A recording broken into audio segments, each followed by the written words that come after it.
नमस्कार दोस्तों। ग्रामीण विकास के अंतर्गत आज हम पढ़ेंगे प्रधानमंत्री ग्राम सड़क योजना।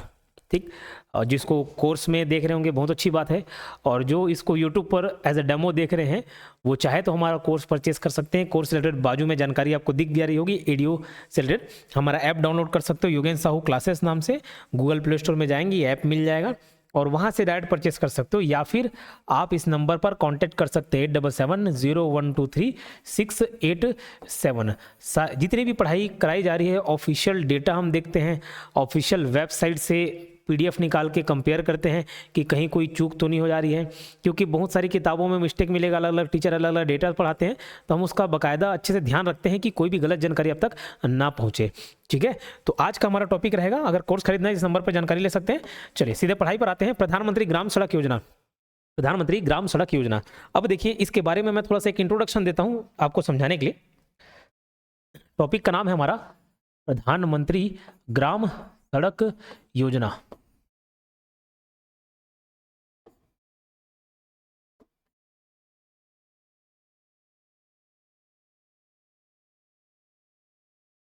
प्रधानमंत्री ग्राम सड़क योजना।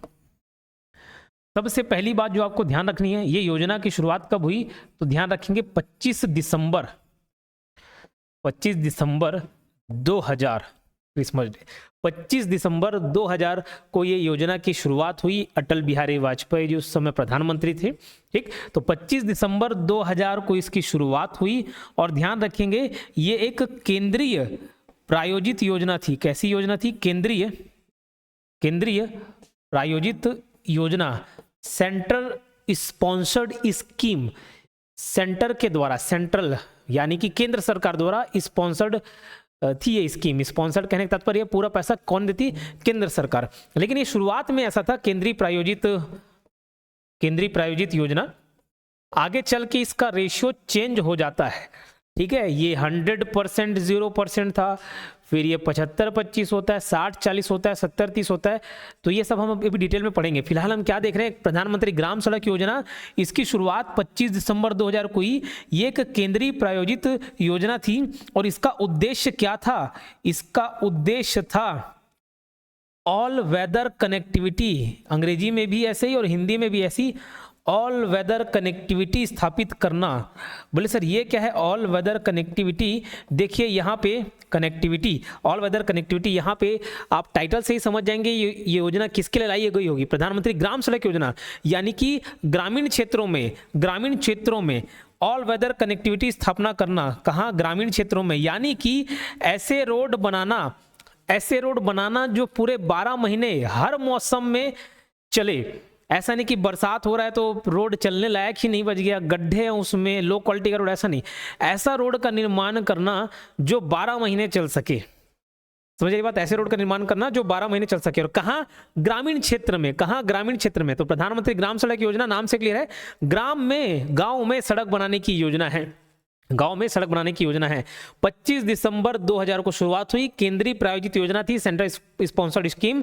और एम क्या था? ऑल वेदर कनेक्टिविटी स्थापित करना। ये कनेक्टिविटी किसके माध्यम से? रोड बनाकर। कैसे करेंगे कनेक्टिविटी स्थापित?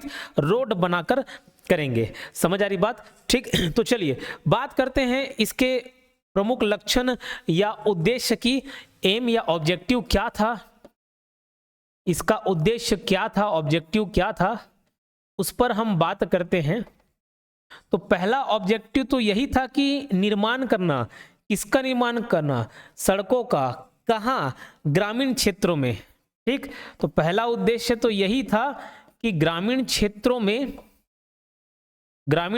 में सड़कों का निर्माण करना। ग्रामीण क्षेत्रों में सड़कों का निर्माण, ये उसका उद्देश्य था। ठीक, दूसरा उद्देश्य था समावेशी विकास, इंक्लूसिव डेवलपमेंट।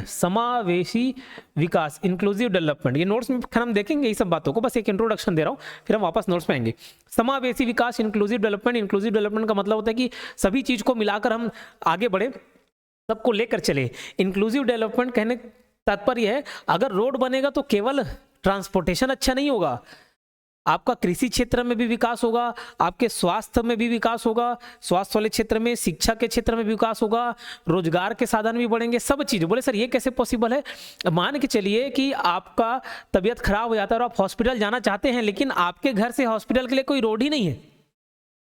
अब सोचो जो मांझी वाली घटना हुई थी, दशरथ मांझी वाली, तो भैया अपनी वाइफ को हॉस्पिटल नहीं ले जा पाया था, क्यों? बीच में एक पहाड़ आ गया, कनेक्टिविटी नहीं थी। लेकिन अगर वही रोड कनेक्टिविटी रहती तो उसकी वाइफ बच जाती। तो भैया ये स्वास्थ्य से संबंधित है, ये शिक्षा से भी संबंधित है, बच्चे स्कूल जाना चाह रहे हैं लेकिन रोड तो रहे। तो ये समावेशी विकास इसका उद्देश्य था, ठीक है, सिर्फ रोड बनाना नहीं, है ना। तीसरी बात, रोजगार सृजन, एम्प्लॉयमेंट जनरेशन, रोजगार सृजन, एम्प्लॉयमेंट जनरेशन। बोले सर इससे एम्प्लॉयमेंट जनरेट कैसे होगा? कैसे नहीं होगा? जो भी स्थानीय श्रमिक हैं, जब रोड बनेगा तो भैया वही तो जाके काम करेंगे उस पर। कोई ठेकेदार बहुत दूर से 100-200 किलोमीटर दूर से थोड़ी ना कोई श्रमिक लेके आएगा, लेबर लेके आएगा। तो जहां जिस गांव में रोड बनेगा वहां के लोगों को रोजगार तो मिलेगा, कुछ ना कुछ काम करने जाएंगे, ठीक। तो रोजगार सृजन, और भैया एक बार रोजगार मिल गया यानी कि गरीबी दूर हो जाएगी। तो गरीबी उन्मूलन भी इसका उद्देश्य था, गरीबी उन्मूलन, पुअर्टी इरेडिकेशन, ठीक। तो ये सब मोटा मोटी उद्देश्य था, इसको आपको ध्यान रखना है, ठीक। तो क्या क्या हम चर्चा किए, फिर से मैं रिपीट करता हूं। प्रधानमंत्री ग्राम सड़क योजना, ग्राम सड़क, गांव में सड़क बनाने की योजना थी। किसकी योजना थी? केंद्र सरकार की, केंद्रीय प्रायोजित योजना थी, सेंट्रल स्पॉन्सर्ड स्कीम था। सारे पैसे शुरुआत में केंद्र सरकार दे रही थी, ठीक। फिर बाद में धीरे धीरे बोली कि भैया मेरे पास उतने पैसे नहीं है, तुम भी थोड़ा लगाओ। तुम मतलब कौन?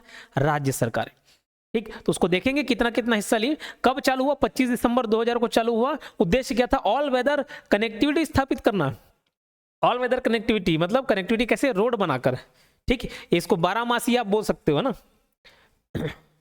उद्देश्य में बताया ग्रामीण क्षेत्रों में सड़कों का निर्माण करना, समावेशी विकास करना। और समावेशी विकास कैसे होगा ये भी बताया, केवल रोड नहीं, केवल ट्रांसपोर्टेशन अच्छा नहीं होगा, एग्रीकल्चर सेक्टर भी विकास करेगा। क्यों? जो ग्रामीण खेत में काम करके उत्पाद उनका जो है, चाहे वो सब्जी के रूप में हो, अनाज के रूप में हो, भैया उसको मार्केट तक ले जाके बेच सकेंगे। गांव के लोग ही थोड़ी ना खरीदेंगे, कितना खा डालेंगे सब्जी उगा के, कम से कम उसको मार्केट तक ले जाएं, उसके लिए रोड जरूरी है, मुख्य बाजार तक ले जाएं। तो सभी क्षेत्र में विकास करना। रोजगार सृजन, स्थानीय श्रमिकों को रोजगार मिलेगा, और रोजगार मिला मतलब गरीबी दूर होगी, इसके उद्देश्य थे। कुछ की फीचर्स देख लेते हैं। की फीचर, मुख्य विशेषता क्या थी? की फीचर्स, की फीचर्स, मुख्य विशेषता।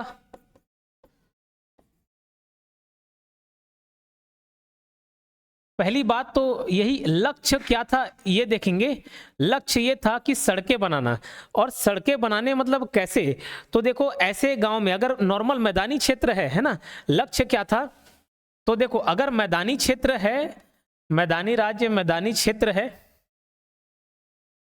तो मैदानी क्षेत्र में 500 प्लस आबादी वाले गांव में रोड बनाना, 500 प्लस आबादी जहां है वहां रोड बनाना। और यही अगर पहाड़ी क्षेत्र हो जाता है, पहाड़ी क्षेत्र हो जाता है, तो वहां कितने?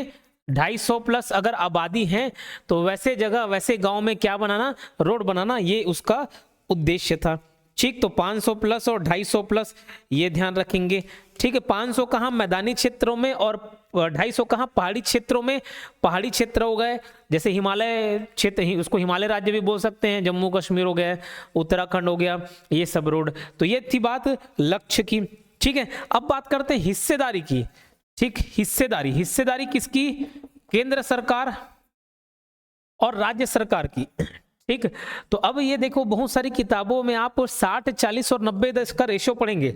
हिस्सेदारी केंद्र और राज्य, मतलब इसमें जो भी पैसे लगाने होंगे वो केंद्र सरकार और राज्य सरकार कितना कितना हिस्सा बांटेगी। तो ज्यादातर आप किताबों में 60 और 40 देखेंगे, 60 और 40। ये 60 और 40 कैसे? जो मैदानी राज्य हैं, जो मैदानी राज्य है। और अगर हम बात करें पूर्वोत्तर, पूर्वोत्तर नॉर्थ ईस्ट, जो भी अरुणाचल प्रदेश, सिक्किम हो गए, मणिपुर, मेघालय, नागालैंड, ये सब पूर्वोत्तर राज्य या हिमालयन राज्य या हिमालयी क्षेत्र। हिमालयी क्षेत्र, हिमालयी क्षेत्र में जैसे जम्मू कश्मीर आ गया, उत्तराखंड आ गया, आपका हिमाचल प्रदेश आ गया, ये सब क्षेत्रों में 90-10 का रेशियो होगा। अगर मतलब 1000 रुपए खर्च हो रहे हैं तो उसमें केंद्र सरकार कितना मिलाएगी? 600 और राज्य सरकार 400 मिलाएगी। लेकिन अगर पहाड़ी क्षेत्र या पूर्वोत्तर क्षेत्र है तो 90-10 का रेशियो हो जाएगा। 1000 में 900 मिलाएंगी, वो 100 रुपये मिलाएंगी। ज़्यादातर किताबों में आप यही देखेंगे। लेकिन देखिए अलग अलग फेस में ये अलग अलग रेशियो था। मैं आपको बता दूं, ये हिस्सेदारी की अगर बात करें तो ये अलग अलग फेस में अलग अलग रेशियो था। जैसे फेस 1 टोटल ध्यान रखना, ये जो प्रधानमंत्री ग्राम सड़क योजना है वो 4 चरण में अभी लागू है। अभी ये जो चल रहा है ये 24-25 जो फाइनेंशियल ईयर चला ना, यहाँ से ये चौथा चरण था। हाल फिलहाल में सितंबर महीने में, ये मतलब 2-3 महीने पहले की बात कर रहा हूँ, सितंबर महीने में उसको चौथे चरण को मंजूरी दी गई है। उसके लिए बजट में प्रावधान भी कर दिया गया है। ठीक है, तो उसको ध्यान रखेंगे आप। तो 4 चरण में ये लागू हुआ। पहला चरण तो वही दिसंबर 2000 में आ गया था, फिर अलग 2013, फिर 2019, ऐसे कर करके 3 और चरण आए और अभी चौथा चरण 2024-25 से चालू हुआ है जो 28-29 तक चलेगा। तो अलग अलग फेस में अलग अलग हिस्सेदारी थी। जैसे फेस 1 में बात करें तो 100% शेयर पूरा का पूरा किसका था? केंद्र सरकार का था, क्योंकि केंद्रीय प्रायोजित स्कीम थी। बाद में लगा कि नहीं भैया इतना पैसा राज्य कि यहाँ बन रहा है रोड, है ना, हमारा तो कुछ फायदा हो नहीं रहा है, राज्यों को हो रहा है, तो भैया तुम भी थोड़ा बहुत मिलाओ।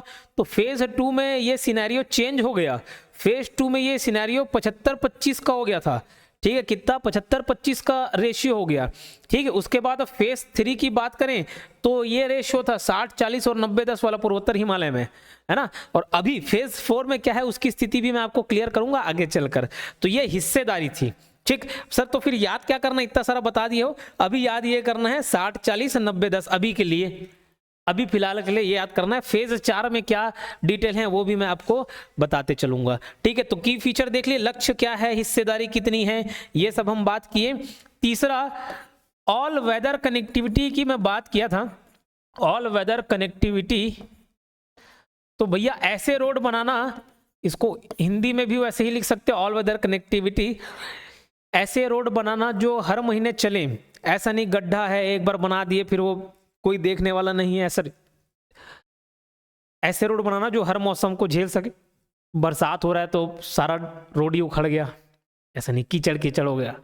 तो ऐसे रोड बनाना जो सभी मौसम में काम कर सके। और आखिरी बात हम करते हैं सड़क के रख रखाव। देखो मैंने ये बोला कि रोड बनाना है, रोड निर्माण करना है, ठीक है, लेकिन ऐसा नहीं होना चाहिए कि रोड बनाया और ठेकेदार फिर छोड़ के चले गया, भाड़ में जाए, मेरे पैसा मिल गया, जैसी पेमेंट मिला फिर छोड़ दिया, ऐसा नहीं। रोड निर्माण के 5 साल तक उसका रख रखाव किया जाता है ठेकेदार के द्वारा। कितने साल तक? 5 साल तक। ठीक, तो पूरा पेमेंट नहीं होता ठेकेदारों को। कहीं भी नॉर्मल केस में भी देखेंगे, कहीं रोड निर्माण हो रहा है तो ठेकेदारों को कुछ पेमेंट रोक कर रखा जाता है, स्टेप बाय स्टेप उनको पेमेंट दिया जाता है, तो कुछ पैसा रोके रखते हैं, है ना। तो 5 साल तक उनका सड़क रख रखाव का काम होता है ना, उनको 5 साल तक देखना है। कुछ भी छोटे मोटे गड्ढे हो गए उसको वो ला के पाटेगा, भराएगा, है ना, भरेगा, जो कोई भी दिक्कत है उसकी जिम्मेदारी ठेकेदार की होगी। तो सड़क रख रखाव, ये सारी बातें थी मोटा मोटी, इसी के बारे में हमको देखना है। यही यहाँ पे लिखा हुआ है, देखो प्रधानमंत्री ग्राम सड़क योजना, इसका प्रारंभ हुआ 25 दिसंबर 2000 को। भारत सरकार ने गरीबी को दूर करने के लिए, बोले सर गरीबी से क्या लेना देना, अभी तो पता है 4 उसके उद्देश्य, जिसमें रोजगार सृजन करना, गरीबी दूर करना, ऑल वेदर कनेक्टिविटी स्थापित करना, समावेशी विकास करना, ये सब तो उसमें शामिल थे। भारत सरकार ने गरीबी को दूर करने के लिए प्रधानमंत्री ग्राम सड़क योजना का क्रियान्वयन किया है। ऐसा गाँव जहाँ की आबादी 500 से अधिक होगी उन गाँव में सड़क सुविधा उपलब्ध कराया जाएगा। विशेष श्रेणी वाले राज्य, हिमालय राज्य, नक्सल प्रभावित क्षेत्र, विशेष जनजाति क्षेत्र, मरुभूमि क्षेत्र में आबादी 250 से अधिक होने पर सड़क सुविधा उपलब्ध कराई जाएगी। ठीक है, तो ये 500 प्लस और ये 250 प्लस वाले। फिर 9 अप्रैल 2014 के केंद्र सरकार के आदेश अनुसार अधिक नक्सल प्रभावित क्षेत्र में 100 से लेकर 249 तक जनसंख्या वाले गांव में भी सड़क सुविधा उपलब्ध कराया जाएगा। क्योंकि देखिए नक्सल प्रभावित क्षेत्र, ये जो एकदम कई जगह ऐसे गांव रहते हैं, यहाँ छत्तीसगढ़ की आप बात करें, कुछ जिले ऐसे जो नक्सल प्रभावित हैं, वहाँ के आप गाँव देखेंगे तो हमारे यहाँ गांव मतलब एक पूरा भरा वाला एरिया, ऐसा नहीं है। अंदर आप अबूझमाड़ के जंगल में चले जाओ, घुस जाओ, ठीक है, दंतेवाड़ा के जंगल में घुस जाओ, बस्तर के जंगल में घुस जाओ, एक एक गांव में 4-5 घर हैं, बस वही उतना ही तक सीमित है। अब उसमें एक गांव, एक घर में भले 8-10 लोग की फैमिली रह रही है, लेकिन 4 लोग का परिवार, 4 अलग अलग घर, बस वही एक गाँव, ऐसे इतने कम जनसंख्या है। तो भैया वहां तक भी अपने को रोड की सुविधा प्रदान करनी है। ठीक, छत्तीसगढ़ में 7 जिलों के 29 विकासखंड को स्वीकृति मिली थी इसके तहत। ठीक, आगे देखते हैं ग्राम सड़क योजना के अंतर्गत प्राथमिकता। अब भैया देखो, जो भी 500 प्लस जनसंख्या वाले हैं या विशेष क्षेत्र में देखिए 250 प्लस वाले, तो वहां रोड बनना है। लेकिन एकदम ऐसे चुटकी बजाओ और सब जगह रोड बन गया, ऐसा तो नहीं है। फंड्स देखने पड़ेंगे, पैसे देखने पड़ेंगे, सब चीज को देखना पड़ेगा। तो प्राथमिकता कैसे दी जाएगी?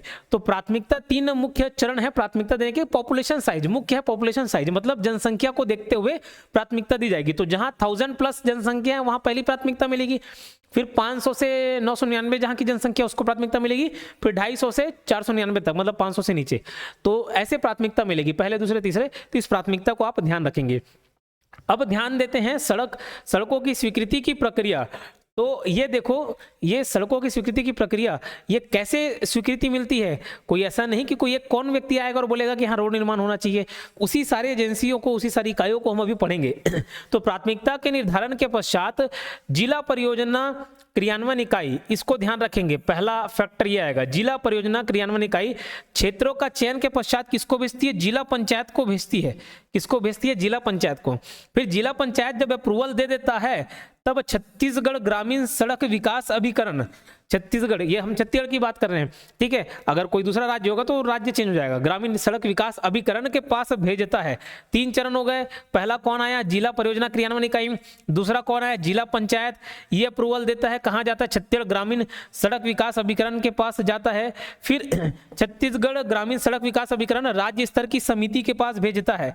फिर ये किसको भेजेगा? एक राज्य स्तर की समिति रहेगी, उसको भेजेगा ये प्रस्ताव को। फिर जो राज्य स्तर की समिति रहती है वो इस प्रस्ताव को पारित करती है। बोले सर इतना सारा बता दिए, नहीं समझ आया। पहला जिला परियोजना क्रियान्वयन इकाई, प्राथमिकता हो गया, चयन हो गया। जिला परियोजना क्रियान्वयन इकाई किसको भेजेगा? ये जिला पंचायत को भेजेगा। ये अप्रूवल करने के बाद, इसके अप्रूवल मिल जाने के बाद कहाँ जाएगा? छत्तीसगढ़ ग्रामीण सड़क विकास अभिकरण के पास जाएगा। वो अप्रूवल दे देगा, कहाँ जाएगा? राज्य स्तर की समिति के पास चले जाएगा। ये पहला, ये दूसरा, ठीक है। फिर ये तीसरा और ये चौथा, राज्य स्तर की समिति, ये इस प्रस्ताव को पारित करता है, पास करता है, ठीक। अब इसके बाद ये हो गया, रोड प्रस्ताव पारित हो गया।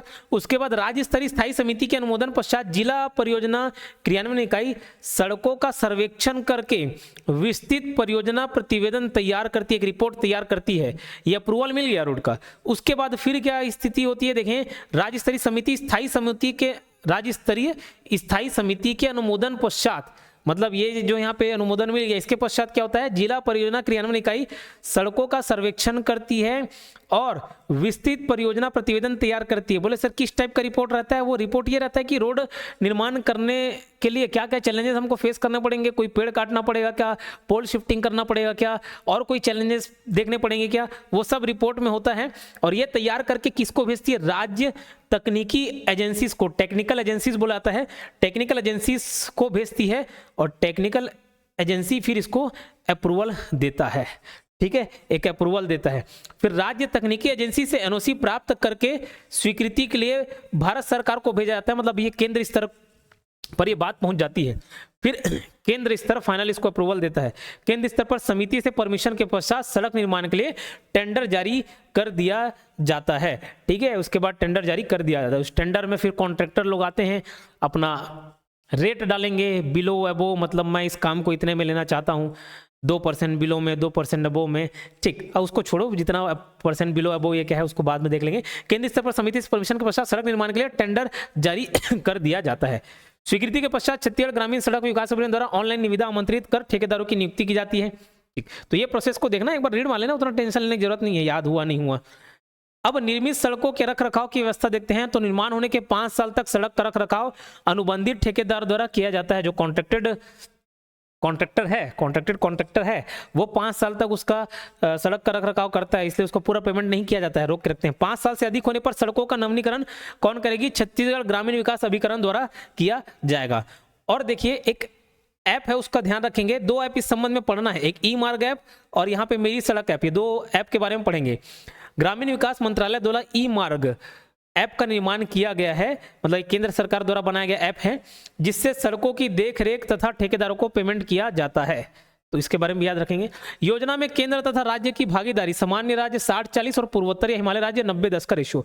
लेकिन मैं आपको बता दूं कि ये अलग अलग फेज में अलग अलग चेंज हुआ है। इसके मैं वेबसाइट में जाकर देख रहा था, क्योंकि मालूम है यहाँ से बहुत सारे डाउट आएंगे ही, क्योंकि किताबों में पढ़ते बच्चों को अलग डेटा मिलता है, कोई दूसरे जगह से और कंफर्म करने के लिए पढ़ते हैं, अलग अलग डेटे मिलते हैं। तो ये rural.government.in में आप जाएंगे ना, इसके बारे में जानकारी मिल जाएगी। और इसके लाइन से PDF है, पूरा अंग्रेजी में है, तो यहां से मैं आपको डिटेल बताता हूं, ठीक।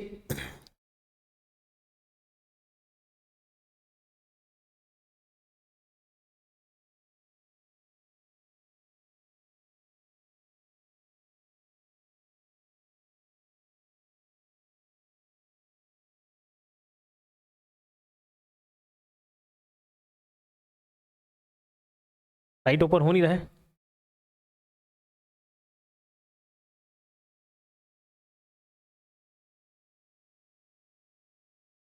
ये पूरे लाइन से फेज में बताया हुआ है, एक स्क्रीनशॉट मैंने लिया हुआ है। यहाँ पे देखिए कॉस्ट शेयरिंग पैटर्न, ये कॉस्ट शेयरिंग पैटर्न बताया जा रहा है all state except 8 north east states and 3 Himalayan states. इसका रेशियो रहेगा 60% सेंटर 40% स्टेट। फिर वो 8 north eastern state including Sikkim, hill states of Himachal Pradesh, Jammu Kashmir and Uttarakhand, ये 90% सेंटर करेगी, 10% स्टेट करेगी। और यूनियन टेरिटरीज का 100% सेंट्रल का ही शेयर रहेगा, ठीक। तो ये अलग अलग शेयरिंग है, इसको भी आप ध्यान रखेंगे, ठीक है। उसको आगे चल के हम चरण देख लेंगे। योजना के केंद्र तथा राज्य की भागीदारी अभी वर्तमान सामान्य राज्य का 60-40 और पूर्वोत्तरी हिमालय राज्य का 90-10 है, लेकिन ये तीसरे चरण तक का था, ठीक। मेरी सड़क ऐप, अभी मैं चौथे चरण पर भी बात करूंगा, लेटेस्ट क्या डेटा आपको लेना है। मेरी सड़क ऐप ये सड़क से संबंधित शिकायत निपटाने के लिए बनाया गया है। 20 जुलाई 2015 को प्रधानमंत्री ग्राम सड़क योजना सड़कों के लिए एक नया मोबाइल ऐप मेरी सड़क शुरू किया गया। कोई भी किसी को कोई दिक्कत है, समस्या है, तो इस ऐप का सहारा ले सकता है, अपनी शिकायत वहां दर्ज करा सकता है। अन्य तथ्य देखते हैं, योजना के क्रियान्वयन, इसको छोड़ देना, ये वाले पॉइंट को छोड़ देना, ये आपको पीडीएफ में हटा के दे दूंगा मैं, वो काम करनी है।